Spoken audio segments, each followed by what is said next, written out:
see clearly, follow fully. And this is Salita ng Diyos, ang ating gabay. Today is Thursday, May 28, 2026, of the 8th week in Ordinary Time. Many people are not physically blind, but they cannot see clearly. They are confused. They do not know where their life is going. And sometimes, we are like that. We see, but we do not understand. We move, but without direction.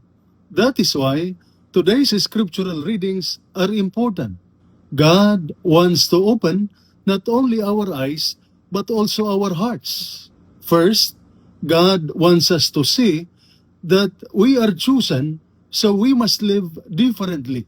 In today's first reading, taken from the first letter of Peter, chapter 2, verses 2 to 5, 9 to 12, Saint Peter reminds us, you are a chosen people, a royal priesthood, meaning your life has purpose. You are not ordinary. You are called by God. And because of that, you must live differently. You must reflect God in your action. You must choose what is good and right. The problem is, many people forget who they are. Many people lose direction. Many people live without purpose. Second, God wants us to see like Bartimaeus, a man who knew what he needed. In today's gospel, taken from the Gospel of St. Mark, chapter 10, verses 46 to 52, we meet Bartimaeus. He was blind. He depended on others. He stayed on the side of the road. But one thing was clear.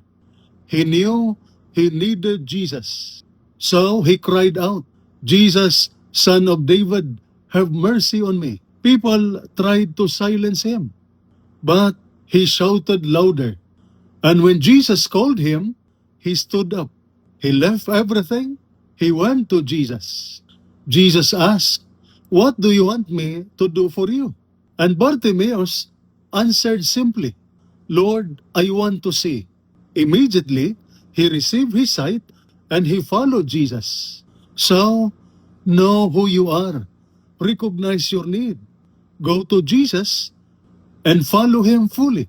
Sometimes, people are blind in their decision. Some are blind in priorities. Some are blind in relationships, which is success, comfort, recognition. But we forget what truly matters. And sometimes, Jesus is already passing by, but we are too distracted to notice him. The real danger is not blindness, but it is choosing to remain blind. Because when people refuse to see, they continue making wrong choices. They lose direction.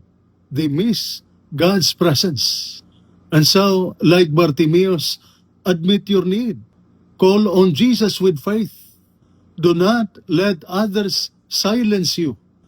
And when Jesus calls you, stand up. Leave behind what holds you back and follow him completely. Because seeing is not enough. You must follow. And this is Salita ng Diyos, ang ating gabay. Let us pray. Lord Jesus, open our eyes so we can see what truly matters. Help us remember we are chosen and loved by you. Give us the courage to follow you fully and faithfully. Amen. And may the Almighty God bless you and your family, the Father, the Son, and the Holy Spirit. Amen. Holy Mary, Mother of God, pray for us. Saint Joseph, pray for us. Saint Michael the Archangel, Prince of the Church, protect us. Amen.